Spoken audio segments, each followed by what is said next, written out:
कहानी उन आम घरों की है जहां खाने वाले तो कई, लेकिन कमाने वाला एक मर्द ही होता है। बावजूद इसके उससे उम्मीदें कम नहीं होती। देखिए जी, सामने वाले वर्मा जी कैसी अच्छी तरह से सफाई करते हैं छुट्टी वाले दिन अपने घर की, और एक आप हैं। अरे यार, उनके पास कार है, ऑफिस पास में है और हफ्ते में 2 दिन की छुट्टी होती है, तो फर्क तो पड़ता है ना। मेरी तो शादी ही गलत हो गई। अरे कोई मस्त लड़का मिलता, कमाता भी, घुमाता भी, घर के कामों में भी मदद करता।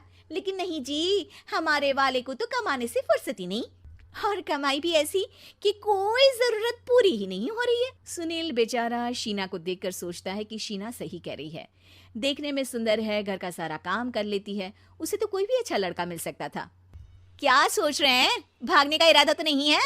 अरे नहीं मेरी प्यारी बीवी, मैं तो नहीं, पर डर है कि तुम नहीं कहीं भाग जाओ मुझे छोड़कर। शीला सुनील के मुंह से प्यार भरी बात सुनकर मुस्कुराती है। आप भी ना। सुनील एक दिन ऑफिस से घर आता है कि तभी शीना कहती है, सुनिए जी, वो मेरी सहेली आई थी, सारा दिन वो लोग यहीं थे।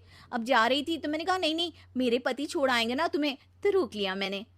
सुनील थोड़ी देर कुछ सोचता है, फिर कहता है, ठीक है, मैं कपड़े चेंज करके आता हूँ। अरे तेरे पति को तो लग रहा है कि अच्छा नहीं लगा। अरे नहीं नहीं, ऐसी कोई बात नहीं है, रुको मैं अभी उन्हें घर के कपड़े देकर आती हूँ। शीना अंदर जाती है जहां सुनील पलंग पर लेटा होता है। अरे क्या मजाक है, वो कह रही है कि आपने मुंह बना लिया। सही तो कह रही है, सुबह से अब ऑफिस से लौटा हूँ, एक कप चाय का तो पूछा नहीं। 20 किलोमीटर जाओ और आओ, और फिर कल उसी टाइम पर ऑफिस। अरे यार। मुझे गाड़ी चलानी आती ना तो बोलती भी नहीं आपको, और कौन सा रिक्शा खींच कर जाना है आपको। सुनील अब क्या बोलता। रात देर से आता है और सो जाता है। अगले दिन, शरीर दर्द हो रहा है। अरे तो मत जाओ ना ऑफिस, चलते हैं ना मार्केट घूमने, फिर पिक्चर देखेंगे और रात में खाना खाकर घर वापस। सुनील जब सारे दिन की थकान वाला शेड्यूल सुनता है तो वो सीधे सीधे ऑफिस के लिए तैयार हो जाता है। अब आए दिन शीना की डिमांड बढ़ती ही चली जाती है और सुनील उसको पूरा भी करता। लेकिन एक दिन, ए जी मेरा भाई आ रहा है, उसे 2 लाख रुपए की जरूरत है। हाँ तो मैं क्या करूँ शीना, मेरे पास इतने रुपए नहीं है। हाँ हाँ पता है नहीं है, लेकिन किसी से लेकर तो दे सकते हो ना।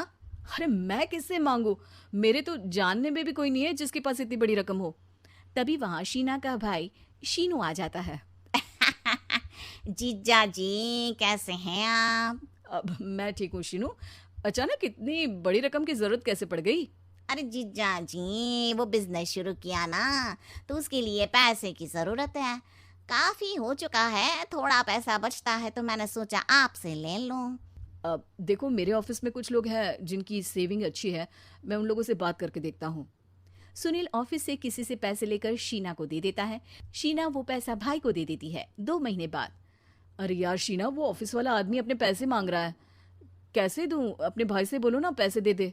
अरे हाँ हाँ दे देगा, कहाँ भागा जा रहा है, आप उनको बोल दो कि दे देंगे। थोड़े दिन बाद, शीना, वो आदमी मुझसे आज भी पैसे मांग रहा था यार, मैं तंग आ गया हूँ। ऑफिस जाते ही सामने उसका चेहरा दिखता है, क्या बोलूं, बार बार पैसे मांगता है। अच्छा मैं शीनू को फ़ोन लगाती हूँ, बात करके देखती हूँ। शीना भाई को फ़ोन करती है लेकिन वो फ़ोन उठाता ही नहीं। लगता है भाई कहीं ऐसी जगह है जहाँ नेटवर्क की समस्या होगी। सुनील अगले दिन दोपहर को ही घर आ जाता है। उसका चेहरा उतरा और परेशान सा होता है, वो रोने लगता है। अरे क्या हुआ जी? आप इतना परेशान क्यों हैं? सब ठीक तो है ना? अरे नहीं शीना, कुछ ठीक नहीं है, मैं ठीक नहीं हूँ। तुम्हारे भाई के लिए मैंने जो पैसे लिए थे, उस आदमी ने आज भरे ऑफिस में सबके सामने मेरी बेइज्जती कर दी। सबके सामने आज मैं कर्जदार बनकर खड़ा था। मैंने हर वो प्रयास किया घर चलाने के लिए जो मैं कर सकता था, लेकिन अब नहीं होगा। वो फिर रोने लगता है। अरे आप तो औरतों की तरह रो रहे हैं, मर्द हैं आप। क्यों? आदमी के सीने में दिल नहीं होता, या फिर वो इंसान नहीं मशीन होता है? अरे मैं थक चुका हूँ शीना, तुम समझती क्यों नहीं? मैं भी शारीरिक और मानसिक रूप से थकता हूँ, मैं भी आराम करना चाहता हूँ, सुकून चाहता हूँ। मैं अब कुछ नहीं कर सकता। कुछ नहीं। वो बैठ जाता है। शीना पति को हैरान परेशान देखकर चुप हो जाती है। अगले दिन, सुनिए ये लीजिए 2 लाख रुपए, उस आदमी को दे दीजिए और बोल दीजिए कि आज के बाद किसी को पैसे के लिए बेइज्जत ना करे।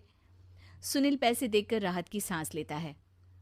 अरे शीना, तुमने तो मेरा बहुत बड़ा काम कर दिया, अब मैं शान से ऑफिस जा सकता हूँ।